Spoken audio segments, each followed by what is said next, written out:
everyone, it's Di here from Di's Den, and this week I'd like to show you how I made this. This is a little box that just goes together really quick, and it's the Wowza Wednesday project. It's a gift box. This one has got this for a happy birthday, and it opens at the top here, just like so. Now I made this one using normal double-sided tape, which is quite acceptable if you don't have red liner tape. Or you could use wet glue if you preferred. It holds quite a bit, and I haven't cut this ribbon off because it's only a tiny little bit of ribbon there, and I didn't want to waste a little bit and not be able to retie it. So this is our project, and we're going to make it as a Christmas one. So I've just got a few bits and pieces. It's a very easy project. All you'll need is a piece of card that measures 8 1/4 by 5 1/2. 2 pieces of designer paper, which for me are these bits here, and they measure 3/4 of an inch by an 8 1/4. They're a little bit longer, but I can trim them off after. And I have 2 circles that I've cut out the stylish shapes, and that is a 2 1/8 circle, and this one is a 1 3/4 circle. I'm using the Christmas Scotty Merry Christmas, and that's all I'm using out of that. I've got Evening Evergreen ink and ribbon for the project. So let's get cracking. So I'm going to start by putting these pieces of designer series paper on, and that way, oops, I've got it on the table, not on the paper. That was very, very clever, wasn't it? This way I can pop it on, and we want it to go right along the very edge at the top and the bottom. Now I didn't do it on that one, but I thought it just needed something else, so I've just done that, and I'm going to trim that bit off. There we go. I think I cut that one at 8 1/2 instead of 8 1/4, but by the looks of that. This is such a lovely project, and it can be done for so many different occasions. You could do it even as party favours or wedding favours even. So we've done that, and we've got them down nice and hard, and what we're going to do is just going to give this a bit of a bend like so with our bone folder, so that it rolls a little bit easier because of what we want to do with it. So, oops, let's do it that way. Now it's only that it makes it just that little bit easier for folding over. So we're going to turn this over. Now I'm going to be using red liner tape, but normal double-sided tape is quite sufficient if you want. It just takes a little bit longer for it to adhere better. So I've put a piece across the bottom, and in this case, because this pattern is non-directional, that's fine, and along one side. So we've put them on. Now I'm going to make sure they're down nice and tight. And even if you're using just normal double-sided tape, you need to do exactly the same. So what we're going to do is we're going to bring that around and pop that together along that edge. Now that's why it's good to have rolled that a little bit. If you feel like it, you can roll it a bit more if you want. I think I might, because you don't want it to be so hard that you're fighting it. Okay, so we're going to pop this piece off along this side. And we're also going to move this piece along this edge here, just a tiny bit. Get over there.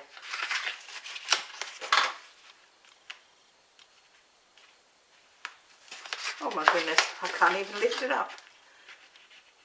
There we go.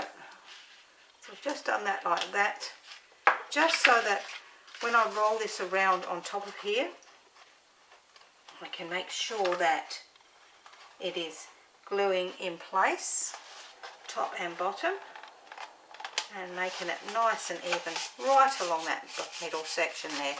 Then we can use our bone folder to make sure that it's down nice and tight along that edge. So we want it nice and tight. We don't want it to come apart on us. Okay, with our seam here, we want it to be in the middle. So we're now going to press this together at this end so that seam is in the middle of the back. And we're only going to press it down to this DSP layer here. Put the pin back in, Michael. Glue. I'll just do that in a moment because it's warmer today than normal, considering it's winter time. Okay, once we've done that, we're then going to lift off this other piece of tape in here, and then we're going to press that back together again, marrying up along this edge as much as we can, and we're going to just pop that down nice and tight. Really nice and tight. There we go. Really tight, like so. So that we've got this pouch that looks like this. Now we're going to do the same the other way. We're going to pop this way, and we're going to bring it together, making sure that this edge here is nice and even, and we're going to pull that down exactly the same as we did the other way, but the opposite direction. And then we're going to make sure that that's nice and tightly down the same way. And once we're happy with that, which we are right now, what we're going to do is we're going to bring in our 1/8 of an inch hole punch, and we're going to punch a couple of holes in this. Now if you don't have a hole punch, you can always use an end of a thing like this and go through it. So we're going to pop a couple of holes in here, about 1.5 inches, whatever that is in centimetres. I don't know. Oh, let me see. About 3 centimetres apart. So, like so. And we're going to get our ribbon, and we're going to pop this through the hole here and out the other side. Oh, come on, go through. I'm really not doing good today with the ribbon. Go through the hole. There. Oh no, then he pops out again. Very clever ribbon, this one. Oh, come on.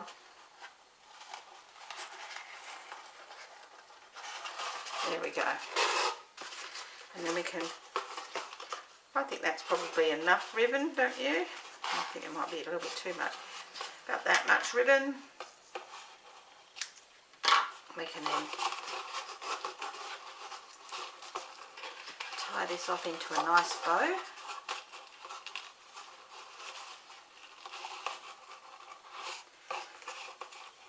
This is not a nice bow, but we will get there. Come on, you, get in there. Be a nice bow. There we go. I don't know about other people, but I always have trouble with bows on things when I'm not using my bow maker. There. Come down. Right. We have a bow there, so that's that. So now we're going to just bring in our 2 other pieces here, and we're going to stamp our Merry Christmas onto this piece.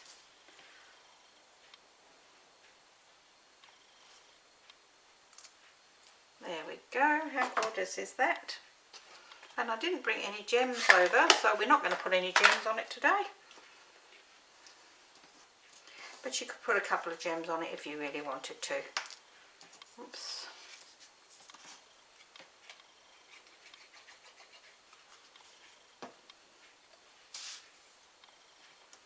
Pop that into the centre of those. Pin in the glue. A couple of dimensions on the back. Across the middle. And then pop that onto the front of our little box. Well, what do you think? Oh, I think it's gorgeous. Here's the other one. that I did. And that one's really nice as well. I really like that one. And here's one that I started, but the paper was a little bit actually stiffer, and I found that I was having trouble when I went a bit yucky on this edge. But I will fix that up, and we will see that one in the photographs as well. So that's just a lovely little box. What a great idea, and I hope you've enjoyed Wowzer Wednesday for August. Bye for now.